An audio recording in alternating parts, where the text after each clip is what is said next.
देखिए, तो दूसरा डिफरेंस, तो दूसरा इंपॉर्टेंट डिफरेंस क्या है जी कि स्केलर में आप कोई भी मैथमेटिकल ऑपरेशन कर सकते हैं। ठीक है, कहने का मतलब है मैथमेटिकल ऑपरेशन, कहने का मतलब ये है कि इसमें कोई भी ऑर्डिनरी अलजेब्रा का मेथड जो है आप इसमें लगा सकते हैं। कोई भी ऑर्डिनरी अलजेब्रा का मेथड, ऑर्डिनरी अलजेब्रा का मेथड आप लगा सकते हैं। यानी कि यदि आप दो स्केलर को ऐड करते हैं, ठीक है, मान लीजिए कि आपको दिया हुआ है स्पीड दिया हुआ है, ठीक है, स्पीड दिया हुआ है 5 किलोमीटर पर आवर, एक स्पीड है, ठीक है, दूसरा स्पीड आपको दिया हुआ है 4 किलोमीटर पर आवर। तो आप इसको आसानी से जोड़ सकते हैं। कोई पूछेगा भाई कि टोटल स्पीड कितना हो रहा है, तो आप बोल दीजिएगा 5 + 4 9 किलोमीटर पर आवर। ठीक है, तो कहने का मतलब ये है कि स्केलर में आप एडिशन के दौरान, सब्सट्रैक्शन के दौरान, मल्टीप्लिकेशन के दौरान, डिवीजन के दौरान किसी भी मेथड को अप्लाई कर सकते हैं, ऑर्डिनरी अलजेब्रा मेथड को। ठीक है, लेकिन ध्यान दीजिएगा कि आप एक फिजिकल क्वांटिटी को दूसरी फिजिकल क्वांटिटी के साथ ऐसे नहीं जोड़ सकते। ठीक है, you can't add a different physical quantities together, ये बात को ध्यान रखना। ठीक है, नाउ लेकिन अगर हम वेक्टर में वापस आते हैं तो वेक्टर में ऐसा नहीं होता है। वेक्टर में आप दो फिजिकल क्वांटिटीज को जोड़ने के लिए you should have some method. ठीक है, यानी कि फिजिकल क्वांटिटीज यदि आप वेक्टर में ऐड कर रहे हैं तो उसका कुछ अलग रूल होता है।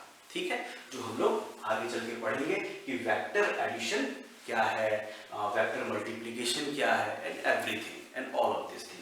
यानी कि वेक्टर के एडिशन के दौरान, वेक्टर यानी कि वेक्टर क्वांटिटीज को यदि आप ऐड कर रहे हैं तो आप उसको ऑर्डिनरी अलजेब्रा का मेथड से ऐड नहीं कर सकते।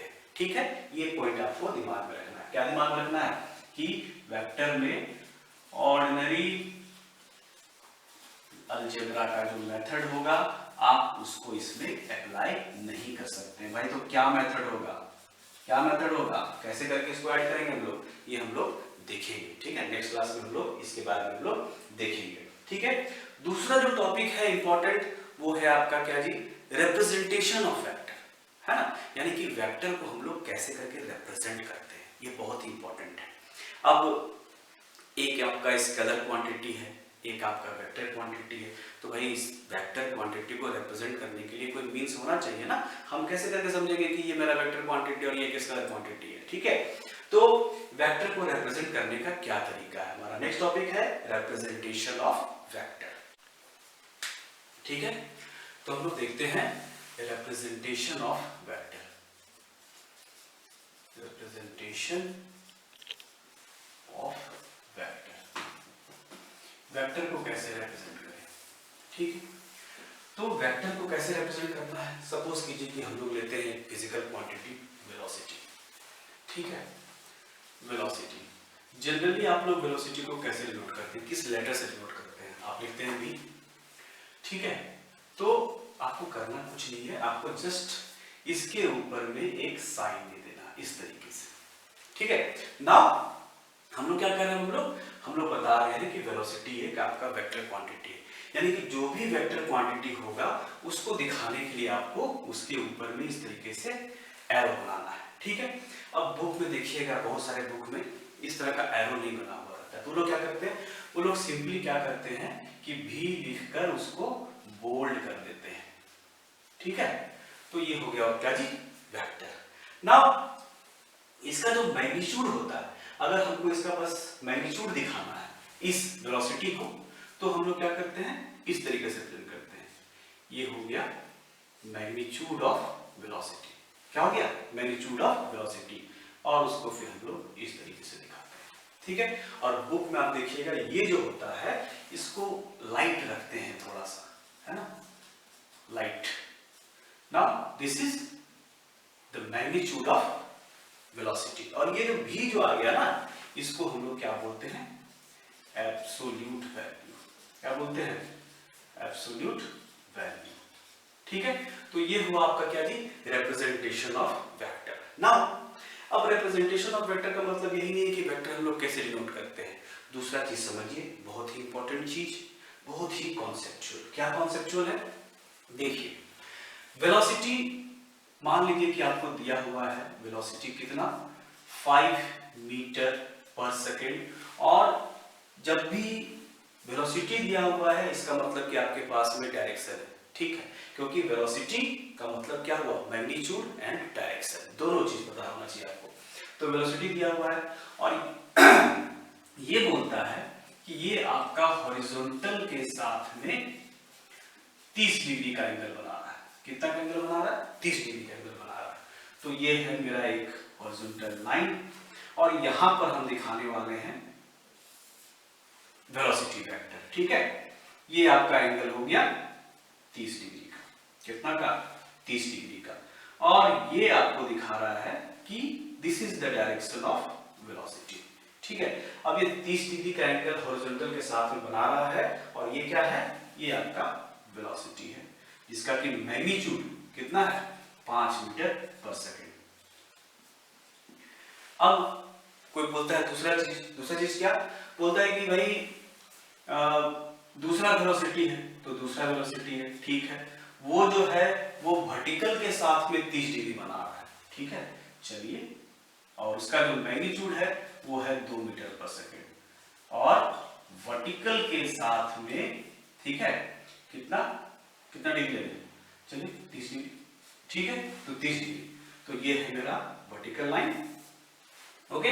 अब इसके साथ में 30 डिग्री बना रहा है, तो ये वर्टिकल लाइन हम ले लेते हैं इस तरीके से, ये हो गया, नाउ दिस इज 30 डिग्री और ये क्या हो गया जी, ये हो गया 2 मीटर पर सेकेंड, ठीक है।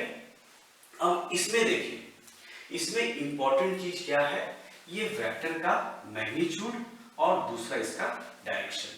तो ये हॉरिजॉन्टल के साथ में पहले वाले वेलोसिटी का बना कितना, 30 डिग्री का एंगल, ठीक है, और दूसरे वेलोसिटी का वर्टिकल के साथ में कितना एंगल बना, 30 डिग्री, ठीक है। और मैग्नीट्यूड जो है 5 मीटर पर सेकेंड।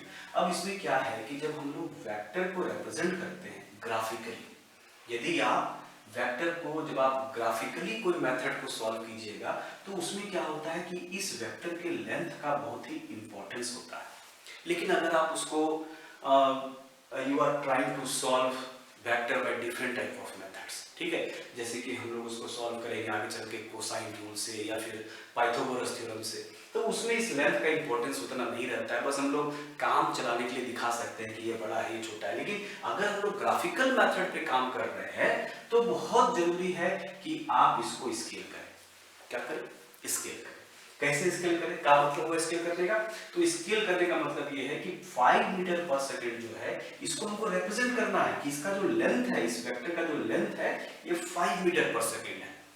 तो आप कॉपी पे 5 मीटर पर सेकेंड कैसे दिखाएंगे, सपोज कीजिए कि आपका 5 मीटर पर सेकेंड जो है 5 सेंटीमीटर के बराबर है, कर सकते हैं ना, इसी को हम लोग स्केल करना बोलते हैं, ठीक है। तो ये मान लेना है, अब इसको कैलकुलेशन में यूज नहीं कर देना है, ठीक है। तो ये जो हो गया 5 सेंटीमीटर हम लोग मान लिए, तो स्केल लिए, स्केल पकड़े और 5 सेंटीमीटर का लाइन जो है खींच दिए, ठीक है, और 30 डिग्री का एंगल दिखा दिए, भैया बन गया आपका वेलोसिटी वेक्टर 30 डिग्री एंगल पे, ओके। अब दूसरा जो वेलोसिटी है वो कितना है, 2 मीटर पर सेकेंड है, 2 मीटर पर सेकेंड, अगला को 5 माने हैं, 5 सेंटीमीटर माने, इसको कितना मानेंगे, 2 सेंटीमीटर मानेंगे। तो ऑब्वियसली 2 सेंटीमीटर, सपोज कीजिए यहीं तक आएगा ये, ठीक है, 2 सेंटीमीटर। तो इसका मतलब क्या हुआ, इसका मतलब ये हुआ कि ये जो वेक्टर का लेंथ जो होता है ये इस पर्टिकुलर क्वांटिटी का मैग्नीट्यूड को भी रिप्रेजेंट करता है, ठीक है। लेकिन ये हम लोग को कब ज्यादा दिमाग में रखना है, जब हम लोग वेक्टर पे कोई ग्राफिकल काम कर रहे हो, यानी कि वेक्टर को जब हम लोग ग्राफिकली सॉल्व करने का कोशिश कर रहे हैं, ठीक है। तो ये चीज आपको उस वक्त दिमाग में रखना है, कब, जब आप ग्राफिकल मेथड यूज कर रहे हो, ठीक है। तो ये चीज को आपको माइंड में रखना है, ठीक है। तो इस तरीके से हम लोग किसी भी फिजिकल क्वांटिटी को वेक्टर के माध्यम से रिप्रेजेंट करते हैं, ओके। नाउ एक और इंपॉर्टेंट चीज है, ठीक है, उस चीज को समझिए कि ये जो आपका जो वेक्टर हो गया, ये जो वेलोसिटी वेक्टर देख रहे हैं, इसको हम लोग बोलते हैं हेड। किसको हेड बोलते हैं, इस वाले पोर्शन को हम लोग क्या बोलते हैं, हेड बोलते हैं। और ये वाला जो पोर्शन हुआ इधर का पोर्शन, इसको हम लोग क्या बोलते हैं, टेल बोलते हैं, ठीक है, this one is head and this one is tail. तो हर वेक्टर का आपके पास में क्या होता है, हेड और टेल होता है। ओके, नाउ ये हो गया हम लोग का रिप्रेजेंटेशन ऑफ वेक्टर, यानी कि वेक्टर को कैसे करके रिप्रेजेंट करना। तो याद रखिएगा कि यहाँ पर जब भी आप ग्राफिकल मेथड में वेक्टर पे काम कर रहे हो तो ये लेंथ ऑफ वेक्टर जो है ये बहुत ही मायने रखता है, क्योंकि वो एक्चुअल में बताता है कि उसका जो मैग्नीट्यूड है वो कितना है। ठीक है, अगर कोई वेक्टर जो है उससे छोटा है, इसका मतलब कि उसका जो मैग्नीट्यूड है वो इस वेक्टर से कम है। ठीक है, ये हम लोग देखेंगे जब हम लोग वेक्टर का एडिशन पढ़ेंगे तो। ठीक है, तो आइए हम लोग चलते हैं वेक्टर के एडिशन पे, यानी कि वेक्टर एडिशन क्या होता है। ओके।